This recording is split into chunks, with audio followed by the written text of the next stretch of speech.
Good morning everyone and welcome back. Mechanical engineering के अंदर subject manufacturing technology के अंदर आप सबका स्वागत है। लास्ट लेक्चर में हम लोग डिस्कस कर रहे थे चैप्टर नंबर 2 के अंदर। चैप्टर का नाम है मेटल कास्टिंग प्रोसेस। बेसिकली नाम है हमारा जो चैप्टर का वो है फाउंड्री टेक्नोलॉजी, तो उसके अंदर हम लोग डिस्कस कर रहे थे मेटल कास्टिंग प्रोसेस।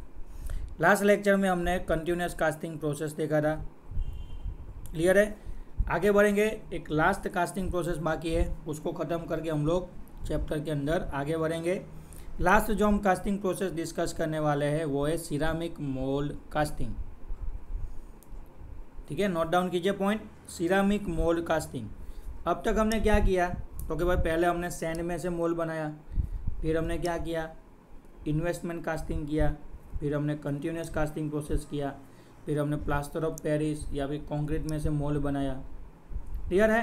तो बिल्कुल इसी तरह सिरामिक मोल्डिंग कास्टिंग प्रोसेस के अंदर भी कुछ ऐसा ही करेंगे। देखिए डिस्क्रिप्शन में क्या कह रहे हैं। Ceramic mould is a variation of the investment mould. जैसे हमने इन्वेस्टमेंट मोल्ड कास्टिंग प्रोसेस किया था, बिल्कुल उसी तरह उसी का एक वेरिएशन है। In this mould slurry compose of the refractory sand grain. हम क्या करेंगे, रिफ्रैक्टरी सैंड लेंगे, उसके अंदर कुछ एडिटिव्स ऐड करेंगे और उसका स्लरी यानी रगड़ा बनाएंगे। क्लियर है? स्लरी का मतलब क्या होता है, रगड़ा है ना, थोड़ा लचीला लिक्विड बनाएंगे जिसके अंदर जिरकॉन का पाउडर होगा, एल्यूमिनिया होगा और फ्यूज्ड सिलिका का पाउडर होगा। और एज अ बाइंडर हम लोग क्या करेंगे, सिरामिक को ऐड करेंगे। क्लियर? उसके बाद जो वैक्स पैटर्न था, हमने जो वैक्स पैटर्न तैयार किया था उसके अंदर इसको डालेंगे। क्लियर है? वैक्स पैटर्न के अकॉर्डिंगली ये शेप ले लेगा। Okay, this result in a thin wall shell of ceramic over a pattern surface. Pattern की जो सरफेस होगी उसके ऊपर एक पतला सा लेयर बन जाएगा, किसका, सिरामिक का, जिसको हम लोग फिर कास्टिंग के लिए यूज़ करेंगे। ओके, फिर उसके अंदर हमको क्या करना है तो कि पोरिंग हुआ है, जो पिघला हुआ मेटल है उसको पोर करवाएंगे उस कैविटी के अंदर। स्टार्टिंग में स्पर रख देंगे। स्पर का काम क्या होता है तो कि भाई लिक्विड मेटल को, मोल्टन मेटल को मोल्ड कैविटी के अंदर एंटर करवाना। क्लियर है? पूरा कैविटी जो है वो मोल्टन मेटल से फिलअप हो जाएगा। स्लोली ठंडा होगा, उसका सॉलिडिफिकेशन प्रोसेस होगा, एंडिंग में हमको कास्टिंग का प्रोडक्ट रेडी मिल जाएगा। क्लियर है? तो इस तरीके से हम लोग क्या करेंगे, जैसे हमने वैक्स कास्टिंग प्रोसेस किया था इन्वेस्टमेंट कास्टिंग प्रोसेस के अंदर, बिल्कुल उसी तरह हम लोग सिरामिक कास्टिंग प्रोसेस करेंगे। देखिए एडवांटेजेस क्या है वो देख लेते हैं। Casting produce by this method do not require machining. इतना अप टू डेट कास्टिंग का प्रोडक्ट निकलेगा कि आपको कोई भी क्लीनिंग या फिर मशीनिंग या फिर फिनिशिंग प्रोसेस करने की ज़रूरत है नहीं। एक ही बार में आपको up to date casting product मिल जाएगा, आपको कोई भी मशीनिंग या फिनिशिंग प्रोसेस करने की ज़रूरत नहीं है। Casting of intricate object can be produced by this method. अगर आप चाहते हो कि आप इंट्रिकेट ऑब्जेक्ट बनाना चाहते हैं, कॉम्प्लेक्स डिज़ाइन के ऑब्जेक्ट बनाना चाहते हैं, तो इस मेथड से आप बना सकते हैं। अटपटी डिज़ाइन जो आती है वो। This method can cast high melting point alloy to accurate dimension. जो ज़्यादा मेल्टिंग पॉइंट वाला एलॉय है, यानी ऐसी कुछ मिश्र धातु है, ऐसे कोई मिक्स मेटल है जिसका मेल्टिंग पॉइंट बहुत ही हाई है, ठीक है, तो ऐसी कंडीशन में सिरामिक कास्टिंग मेथड से उस कंपोनेंट को हम लोग एक्यूरेट डायमेंशन के साथ कास्ट कर सकते हैं। क्योंकि सिरामिक है ना, वो हाई टेम्परेचर पे भी अपनी जो रिजिडिटी है, अपनी जो स्ट्रेंथ है वो विस्टैंड करेगा। हाई टेम्परेचर पे भी सिरामिक पिघलेगा नहीं। बाकी जो वैक्स है, सैंड है, वो सब क्या हो जाएंगे, हाई टेम्परेचर पे एक लिमिट के बाद वो भी अपना स्ट्रेंथ घुमा देंगे। लेकिन सिरामिक का ऐसा नहीं है। तो जो हाई मेल्टिंग पॉइंट वाले एलॉय मटेरियल है उसको हम लोग एक्यूरेटली कास्टिंग कर सकते हैं सिरामिक कास्टिंग प्रोसेस से। Thin section even for high melting point metals and alloy can be produced by this method. High melting point वाले जो मेटल है या फिर जो एलॉय है उससे पतले सेक्शन यानी थिन सेक्शन वाले कोई कंपोनेंट है तो उसको भी हम लोग एक्यूरेटली दिस प्रोसेस से, यानी इस प्रोसेस से हम लोग बना सकते हैं। प्रोसेस का नाम क्या था, भूलना नहीं है, ceramic mould casting process. Okay, आगे हम लोग बढ़ने वाले हैं। बहुत ही इम्पोर्टेंट टॉपिक है, 110%, यानी 110%। ये जो क्वेश्चन है वो आपको एग्ज़ाम में आएगा, इंटरव्यू में भी पूछेंगे, प्रैक्टिकल एग्ज़ाम में वाइवा में भी आपको पूछेंगे, और गवर्नमेंट का एग्ज़ाम दोगे तो उसमें भी आपको ये क्वेश्चन पूछेंगे। Casting defect and remedies. जब हम लोग कास्टिंग करते हैं तो कास्टिंग करते दौरान या फिर कास्टिंग के बाद जो कंपोनेंट बनेगा उसके अंदर ढेर सारी डिफेक्ट आती है। डिफेक्ट का मतलब क्या होता है, खामियाँ। क्लियर है। अब खामियाँ क्यों होगी, तो कि भाई हर एक मेटल का मेल्टिंग पॉइंट अलग अलग है, ऊपर से हर एक प्रोडक्ट को बनाने के लिए ढेर सारी कास्टिंग प्रोसेस है। क्लियर। उसके साथ साथ कास्टिंग करने वाले जो कारीगर है, यानी जो एम्प्लॉय है, उन सब का जो स्किल है वो अलग अलग है। ऐसे बहुत सारे पॉइंट है जिसके अकॉर्डिंगली कास्टिंग किए हुए कंपोनेंट के अंदर डिफेक्ट क्रिएट होती है। ओके, और ये जो डिफेक्ट होती है वो कब पता चलेगी, तो कि जब भी कंपोनेंट बन के रेडी होगा, उस कंपोनेंट का अगर हम लोग इंस्पेक्शन करेंगे, कंपोनेंट के ऊपर कुछ नेसेसरी टेस्टिंग करेंगे, उस समय पे हमको पता चलेगा कि भाई कास्टिंग किए हुए कंपोनेंट के अंदर ये डिफेक्ट है। अब डिफेक्ट तो बहुत सारी है, किस डिफेक्ट को क्या नाम देंगे, या फिर डिफेक्ट क्रिएट हो चुकी है तो वो डिफेक्ट कौन सी है और उसको सॉल्व कैसे करना है, वो सारी बातें हम लोग इस लेक्चर में यानी इस टॉपिक में डिस्कस करेंगे। क्लियर है। कुछ फैक्टर दिए गए हैं जिसकी वजह से जनरली डिफेक्ट क्रिएट होती है।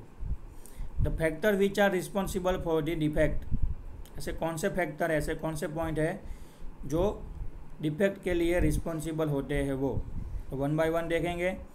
Design of casting and pattern equipment. आपने जो इक्विपमेंट पैटर्न के लिए या फिर कास्टिंग प्रोसेस के लिए डिज़ाइन किए है उसके अंदर ही डिफेक्ट होगी, वो खुद डिफेक्ट वाले होंगे तो कास्टिंग के कंपोनेंट के अंदर भी डिफेक्ट आएगी। सेकंड है moulding and core making equipment. Mould preparation या फिर कोर बनाने के समय पे आपने जो इक्विपमेंट यूज़ किए होंगे उसके अंदर कोई डिफेक्ट होगी। मोल्ड एंड कोर मटेरियल, जो प्रॉपर मटेरियल होना चाहिए मोल्ड मेकिंग के लिए, उसकी जो कैरेक्टरिस्टिक है ना, उसकी जो कंपोजिशन है उसके, वो अच्छे नहीं होंगे या फिर आपने कुछ चेंजिंग्स कर दिया होगा।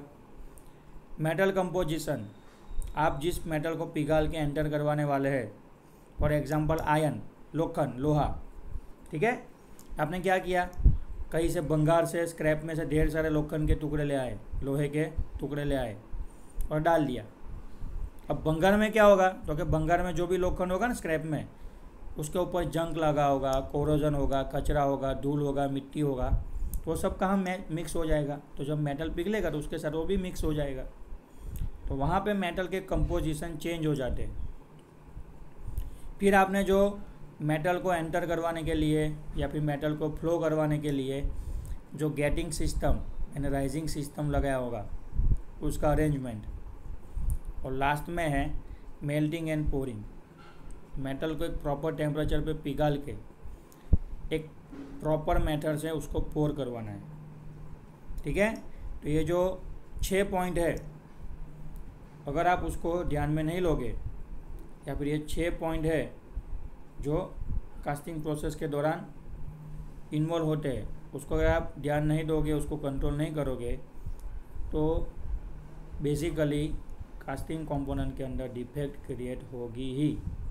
आप चाहे कुछ भी कर लो, क्योंकि आपने प्रोसेस ही क्या किया है, गलत यूज़ किया है, इक्विपमेंट आपने गलत यूज़ किए है। ठीक है, तो देखिए डिफेक्ट कौन सी है, तो सबको आपके नाम याद रखने हैं, सबके नाम आपको याद रखने हैं और उसका जो भी सॉल्यूशन है वो भी याद रखना है। सबसे पहला है ब्लो होल, उसके बाद है पोरोसिटी, थर्ड है श्रिंकेज, ठीक है, फिर चौथे नंबर पे है इंक्लूजन, 5वें नंबर पे है हॉट टीयर्स, 6ठे नंबर पे है मिश्रण एंड कोल्ड शर्ट्स, 7वें नंबर पे है कट्स एंड वॉशिस, 8वें नंबर पे है मिस मैच या फिर उसको बोलेंगे शिफ्ट। 9वें नंबर पे है हार्ड स्पॉट। 10वें नंबर पे है वार्पेज। तो टोटल 10 अलग अलग तरीके की डिफेक्ट क्रिएट होती है। ठीक है, उसको 10 से 10 को हमको क्या करना है, डिटेल में डिस्कस करना है। जितना आज क्लियर होगा उसको आज क्लियर करेंगे, जो बाकी रह जाएगा उसको कल के लेक्चर में कंटिन्यूस कर लेंगे। ठीक है, तो देखिए सबसे पहले हम लोग डिफेक्ट के बारे में बात करने वाले वो है ब्लो होल। ब्लो होल कैसे होते हैं? Blow hole appear as a cavity in a casting. Suppose आपने ऐसा कोई रेक्टेंगल टुकड़ा कास्टिंग करके बनाया है, तो अंदर मटेरियल के अंदर कहीं पे ऐसा हॉल रह गया होगा या फिर कोई भी अनइवन शेप का ऐसा हॉल रह गया होगा, जिसको बोला जाता है ब्लो होल। ठीक है, ये बाहर से नहीं दिखेगा, लेकिन जब आप एनडीटी करोगे, नॉन डिस्ट्रक्टिव टेस्टिंग करोगे ना, उस टाइम पे आपको ये ब्लो होल दिखने को मिलेंगे। Blow holes are normally rounded and have smooth wall. Basically ये जो राउंड शेप दिखता है ना, वैसे ही राउंड शेप में ब्लो होल होते हैं। ठीक है, they are not visible from the outside. ये आपको बाहर से दिखेंगे नहीं, इसके लिए आपको एनडीटी करना पड़ेगा, नॉन डिस्ट्रक्टिव टेस्टिंग। ठीक है, उस टाइम पे आपको ये दिख जाएंगे, छुपे हुए होंगे अंदर। चलिए आगे, नेक्स्ट है porosity. This defect occur in the casting in the form of pin hole porosity और गैस पोरोसिटी। हमने बार बार बोला था कि मोल्डिंग सैंड के अंदर परमिएबिलिटी नाम की प्रॉपर्टी होनी चाहिए, जिससे क्या होगा, तो कि जो भी गैसेस है, डिसॉल्व गैसेस है, वाटर का वेपर है, ठीक है, वो मोल्ड से बाहर निकलना चाहिए। तो रेत के बीच में जो छेद होता है, रेती के सैंड के जो कण होते हैं उसके बीच में जो छेद होता है, हॉल होता है, ठीक है, वहाँ से ये गैस बाहर निकलते हैं। अगर वो बाहर निकल गए तो कोई प्रॉब्लम नहीं है, लेकिन अगर उसको बाहर निकलने की जगह नहीं मिली, बाहर निकलने का टाइम नहीं मिला, तो वो gas, dissolve gases, water vapour, वही कास्टिंग के अंदर रहेंगे। और जब भी कास्टिंग कंपोनेंट ठंडा होगा तो उसके अंदर पोरोसिटी नाम की जो डिफेक्ट है वो क्रिएट कर देंगे। अब पोरोसिटी दिखती कैसी है, तो कि भाई पिन होल होता है। पिन होल यानी एक लेंथ वाला हॉल बन जाएगा कास्टिंग कंपोनेंट के अंदर, छोटी साइज का कुछ लेंथ तक हॉल बन जाएगा। Gas porosity is more pronounce with the higher melting temperature and solidification of the metal. जो गैस की वजह से पोरोसिटी क्रिएट होती है वो ज़्यादातर हर कास्टिंग कंपोनेंट में होती है। क्यों? क्योंकि हाई मेल्टिंग टेम्परेचर होता है मेटल का। ठीक है, तो उसके लिए उसको ठंडा होने में समय लगता है। और दूसरा है सॉलिडिफिकेशन ऑफ द मेटल। देखिए, मेटल जितना ज़्यादा गर्म होगा उतना उसको ठंडा होने में समय ज़्यादा लगेगा। क्लियर? इसी को आपको सेट करना है। अगर तुरंत ठंडा हो जाएगा तो जो गैस है उसको निकलने की जगह नहीं मिलेगी, समय नहीं मिलेगा, और वो क्या करेंगे, कास्टिंग कंपोनेंट के अंदर पोरोसिटी नाम की डिफेक्ट है उसको क्रिएट कर देंगे। नेक्स्ट है श्रिंकेजेस। श्रिंकेजेस में क्या होगा, during the solidification of the metal there is a volumetric shrinkage. सबको मालूम है कि जब भी मेटल गर्म होता है तो उसका एक्सपेंशन होता है, और मेटल ठंडी होती है तो उसका कॉन्ट्रैक्शन होता है। इस कॉन्ट्रैक्शन को हम लोग क्या बोलते हैं, श्रिंकेज। मेटल जब लिक्विड से सॉलिड स्टेट में जाता है, मतलब उसका सॉलिडिफिकेशन होता है, तो उसका वॉल्यूमेट्रिक श्रिंकेज होता है। वॉल्यूमेट्रिक श्रिंकेज होता है मतलब थोड़ा उसकी साइज़ में वो कम हो जाता है। जो बेसिक साइज़ होगी लिक्विड की, उससे सॉलिडिफिकेशन होने के बाद थोड़ी साइज़ में माइनर क्या हो जाएगा, छोटा हो जाएगा, श्रिंकेजेस की वजह से। They may exist on the surface as depression call as a surface shrinkages और within the casting call as a internal shrinkages. ये कब होता है, तो कि जब आपका कंपोनेंट ठंडा होता है उस वक्त, ये वक्त है, लेकिन उस समय पे जो सरफेसिस होती है तो उसके अंदर डिप्रेशन यानी सरफेस के अंदर कॉन्ट्रैक्शन होने की वजह से उसकी साइज़ के अंदर श्रिंकेज होता है। श्रिंकेज की वजह से क्या होगा, तो कि कुछ पर्टिकुलर सरफेस के ऊपर आपको डायमेंशन कम मिलेंगे।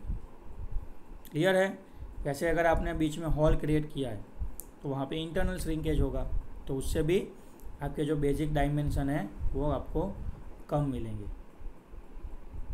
क्लियर है। नेक्स्ट है इंक्लूजन। इंक्लूजन में क्या होता है,